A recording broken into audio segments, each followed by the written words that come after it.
Okay, it says 45 degrees.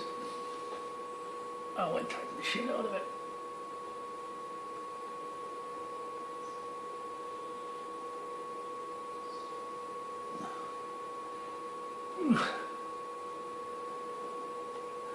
Now we'll do some more digging with this famous end mill. Zero. That is what I use when I'm trying to set up angles and this stuff. Look, it's worked for me so far. Okay, just to show this in action of what it's doing and what it has done.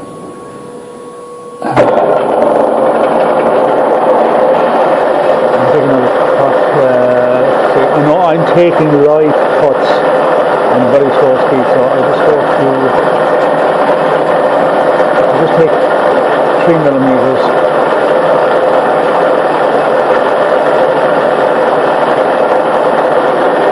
And give it a little bit of lube.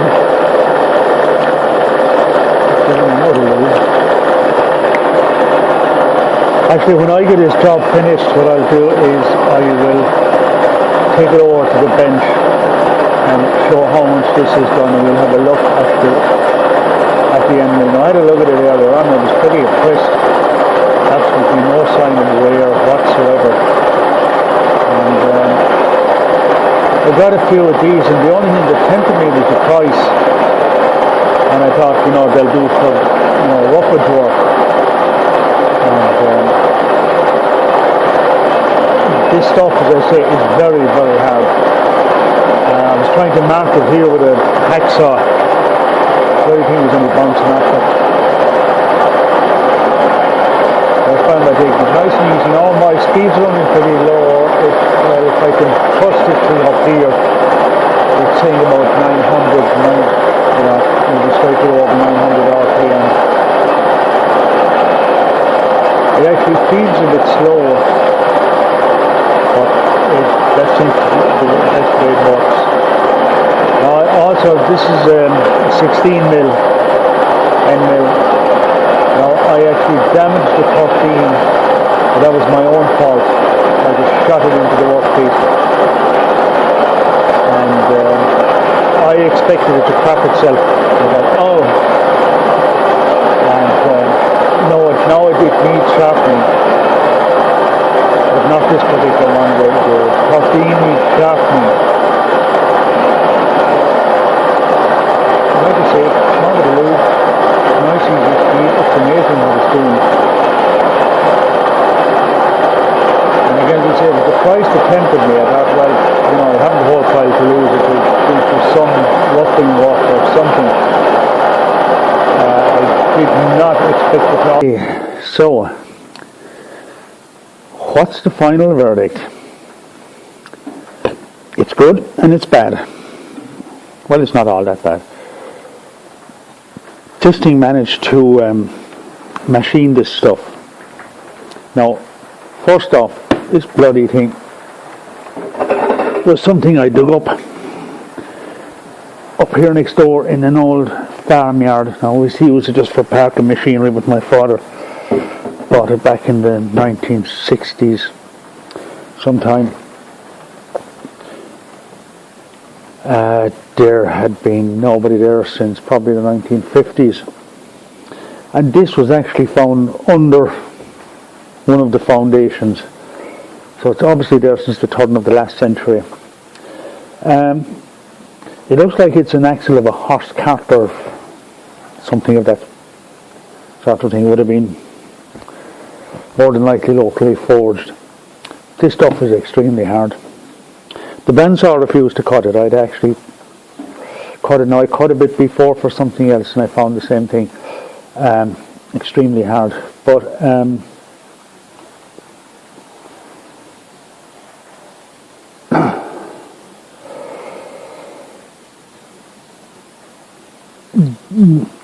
this thing did. It took all this out. This is actually for a tool post, a tool holder I'm just trying to make a few spare ones, and I know this thing will last.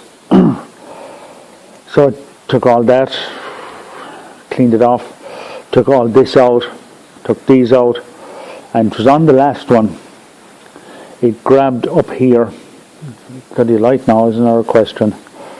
So I was in, I think I was gone in down 8 millimeters and in about 4 millimeters or something. I thought I'd be okay, but it grabbed and totally lost one flute and lost about a bit more than half of another one. However, it did finish the job. It did finish it off, even though there was just a couple of runs left in it. So, would I recommend it? I would recommend them. Just looking at them now, I know the camera isn't going to pick them up, but the 2 flutes that survived, they are just perfect. You can actually feel the sharpness in them all the time, even after all that hogging and bloody cutting. Would I recommend them? Yeah.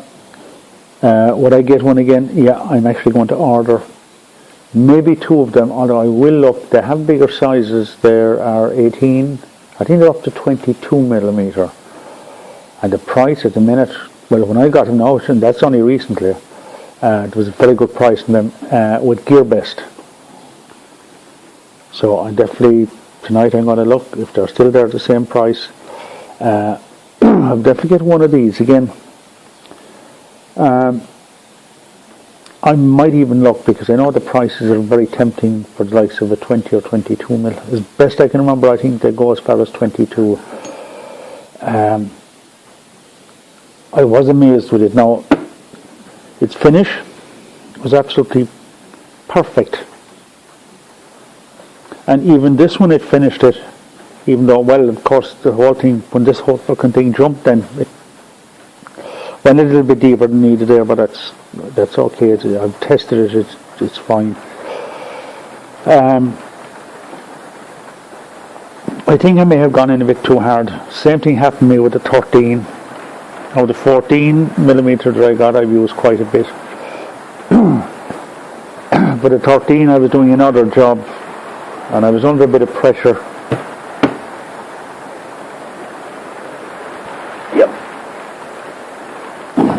I had about 22 of those to finish, elongate them, and just forgot myself for a second, and whoa!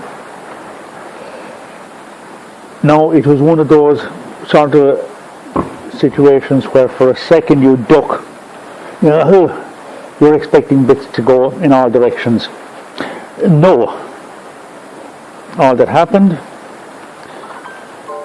even though this thing jumped out of the vise and everything, the way it jammed in it, all it has done, it hasn't even broken, but just that little bit of wear, slight bit of wear right on the very outsides of all of the, except one is still fine, but 3 of them, a bit of grinding, and that is back to normal again. Probably overhogged it on this one. Maybe I could have ran it at a slightly higher speed. I think I was around 900, and I don't know if it's doing 900 because the belt is dodgy in that thing as well. It's possibly less. I would say probably next time I'd be using that now, I would run it up to the 1,000 mark. Now, we're not going to throw it away because I could be wrong, but I reckon if I cut that again down here, I should be able to re-engineer it. To me, it's worth a try. Like I say, I was impressed with it because that stuff is hard. As I say, the saw wouldn't cut it. I'd cut it with an angle grinder, and at that, it's a battle. I don't know if I'm going to use any more of it for one of these. It's just too much.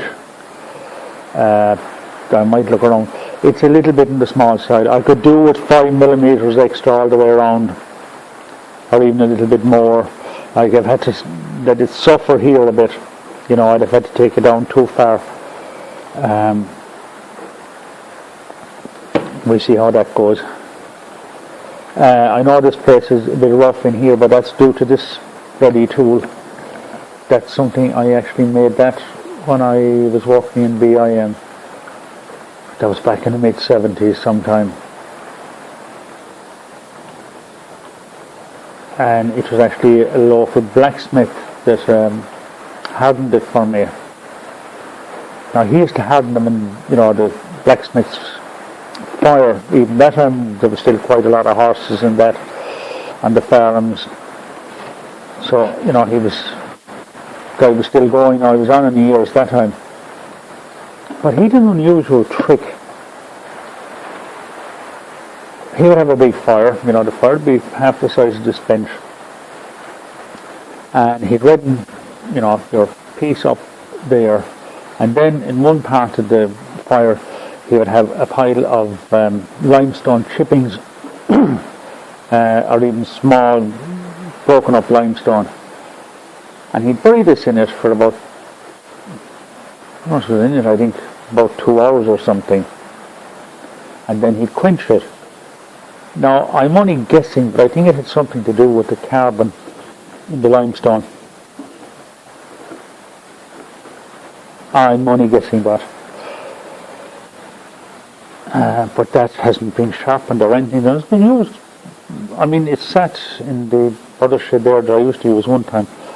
It's just sitting there for 30, 40 years.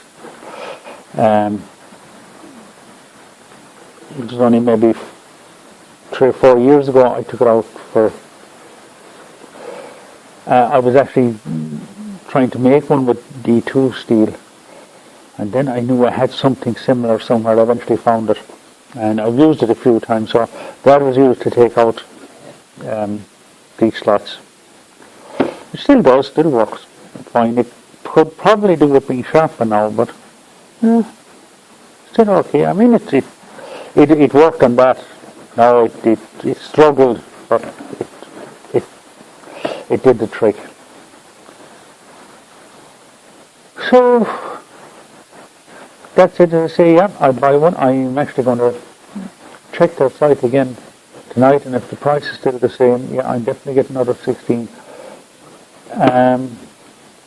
As far as I know, the price for the 20s, I think the one as far as 22 millimeters in diameter. Yeah, I did there, and they are steel. What do they call it? Silver, hard silver steel or some bloody thing. But yeah, the fact that it even attacked that thing at all, like they're good. I think the next time I would up the speed of the mill a little bit and still keep it going slower. So that's it.